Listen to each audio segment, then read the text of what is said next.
Guys, तो मैं आ गया हूँ ये स्टोरी लेके आई लव माई गॉड का पार्ट 6। तो लेट्स स्टार्ट द स्टोरी। हम लोगों ने जहाँ तक सुना था कि लैन लिसी वो फाइनली आ जाती है। वो बहुत दिनों से नहीं आ रही थी, तो विभूषण बेचैन हो रहा था। शमशान में बैठ बैठ के उसको बोर फील हो रहा था और फाइनली लैन लिसी आ जाती है।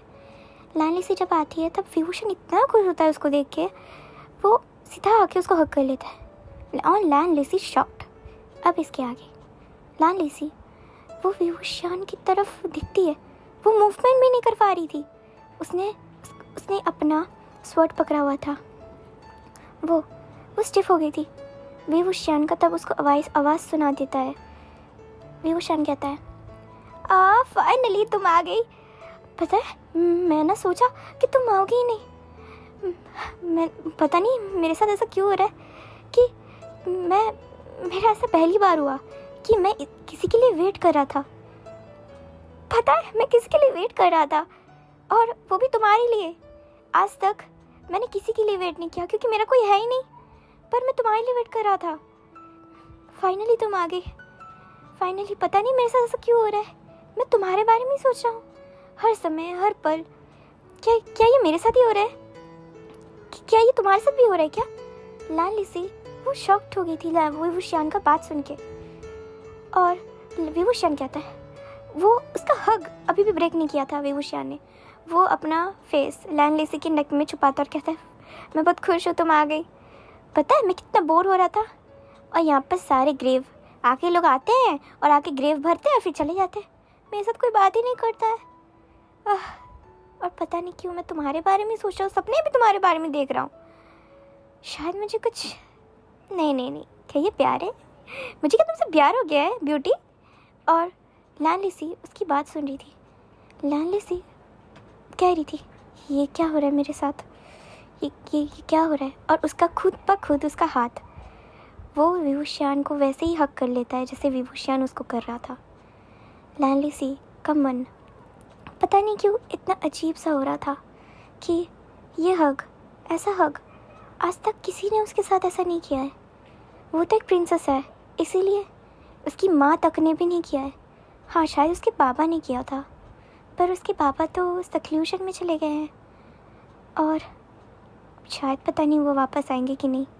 पर आज तक उसको उसके फैमिली वाले ने ही अपना फील उतना नहीं करवाया जितना ये स्ट्रेंजर, ये शमशान में रहने वाला एक लड़का जिसको सब लोग डेविल बुलाते हैं, इस लड़के ने मुझे ऐसा क्यों फील कराया? मैं तो इसको इतनी अच्छे से जानती तक नहीं हूँ। ये शमशान में रहता है, इसका घर नहीं है, पर तो भी अजीब सा बेचैनी हो रहा था लैन लिसी के मन में। बहुत सारे ख्यालात उसके मन में घूम रहे थे और विभूषण का बात आवाज़ उसके कान में आती है, सुनो ब्यूटी, मेरे घर चलोगी? देखो मेरा घर वैसा तो कुछ नहीं है फैंसी, वैसे तुम्हें देख के लगता है तुम्हारे पास पैसे वैसे हैं। तब लैन लिसी उसकी तरफ आईब्रो सिकुड़ के कहती, इसका क्या मतलब था? और विभूषण कहते गुस्सा मत हो, आओ मेरे साथ। मेरा ज़्यादा घर बड़ा नहीं है, पर पता है वो घर भी मैंने खुद बनाया अपने हाथों से। आओ ना मेरे घर में आओ। और तुम कभी मेरे घर में आती ही नहीं हो, हर समय मार्केट घूमती हो, चली आती हो। वैसे मुझे तो तुम्हारे बारे में ज़्यादा कुछ पता ही नहीं है, अपने बारे में भी कुछ बताओ। लैन लिसी विभूषण की तरफ देखती है और वो चुप थी, मौन थी। विभूषण कहते हैं, ओ ओके, अच्छा मैं समझ गया, तुम नहीं बताने वाली हो, कोई बात नहीं, तुम्हें मैं अपने बारे में बताऊंगा। आ जाओ मेरे घर में आओ। और लैन लिसी का हाथ पकड़ लेता है वो, और वो खींचते हुए लैन लिसी को उसके घर के अंदर ले जा रहा था। वो जहाँ पर शमशान था उसी से थोड़ा आगे विभूषण का छोटा सा घर था। विभूषण ने वो घर अपने हाथों से बनाया था। वो घर वैसा कुछ नहीं था, मिट्टी का बना हुआ था, जैसे कि गांव में जैसे घर होते हैं, बहुत पुराने घर।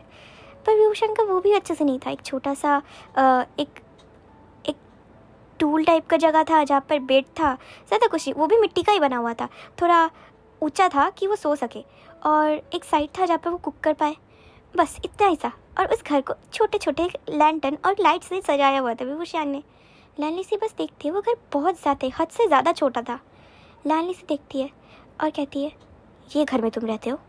और तब विभूषण कहते हैं, हाँ पता है, तुम्हारे लिए तो बहुत ज़्यादा अजीब और छोटा और गंदा होगा ना, पर डोंट वरी माई ब्यूटी, मैं साफ़ कर देता हूँ। और हाँ तुम मेरे घर में आई हो फर्स्ट टाइम, कुछ खाना तो तुम्हें चाहिए ना, मुझे तुम्हें खाना देना चाहिए, पर मेरे पास तो वैसा कुछ खाना है ही नहीं कि मैं तुम्हें ऑफ़र कर पाऊँ।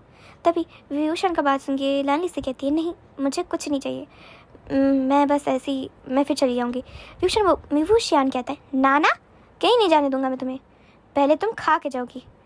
तभी लाली सी उसको मना ही रही थी कि नहीं नहीं मुझे नहीं खाना, और मैं ऐसे ही किसी के घर में खाना नहीं खाती हूँ।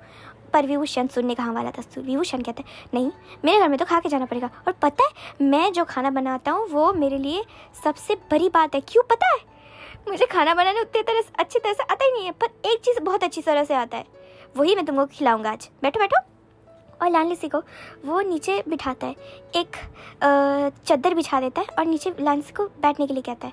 लाली सी देखती है वो जगह थोड़ा सा धूल मिट्टी था। विभूषण देखता है कि लाली सी हिचक रही है। विभूषण जाता है और उसको वो थोड़ा साफ़ कर देता है उस जगह को, उसके ऊपर चादर को भी ऊपर से थोड़ा झाड़ देता है या फिर थोड़ा साफ़ कर देता है कि लाली सी बैठ पाए। लाली सी देखती है कि विभूषण क्या कर रहा है, फिर लाली सी बैठ जाती है। विभूषण थोड़ी देर पास में जाता है कुक करने के लिए और बहुत जल्दी वापस आ जाता है। लाली सी देख रही थी एक छोटे से कटोरे में दाल और चावल था और एक अनियन। विभूषण कहता है, ये लो ये खा के देखो, बहुत मज़ेदार है, मैं खुद बनाता हूँ और ये मेरी स्पेशलिटी है, मैं ये दाल चावल हमेशा बनाता हूँ, मतलब हमेशा नहीं कभी कभी, पर इतना ही मेरे पास है, वैसे खा के तो देखो। लाली से उसकी तरफ देखती और कहती है, तुम ये खाते हो और यही तुम्हारा स्पेशलिटी है? लाली से मुंह बनाती है और तब विभूषण कहता है, ऐसे मुंह मत बनाओ, दिखा के तो देखो, अच्छा लगेगा तुम्हें। लाली से बस कटोरे को देख रही थी कि वो थोड़ा धूल मिट्टी लगा हुआ था और वहाँ पर दाल चावल और एक अनियन था। विभूषण कहते हैं, ओह तुम्हारे हाथ मैले हो जाएंगे ना, रुको रुको रुको। तभी वो अपने उस कटोरे को अपने हाथ में लेता है जो लाली सी ने उठाया हुआ था, उसको लेता है और वो उसका हाथ पहले वो धोता है और फिर उस कटोरे से थोड़ा सा एक उसके हाथ में लेता है और चावल और दाल चावल को उसके हाथों में लेता है और लाली सी को कहता है, मुँह खोलो। लाली सी इसकी तरफ अजीब से देखती है और कहती है, क्या? और विभूषण कहता है, अरे मुँह खोलो। लाली सी मुँह खोल देती है और विभूषण उसको खिलाने लग जाता है। लाली सी वो खा रही थी, पहली बार लाली सी को ऐसा अपना फील हुआ था।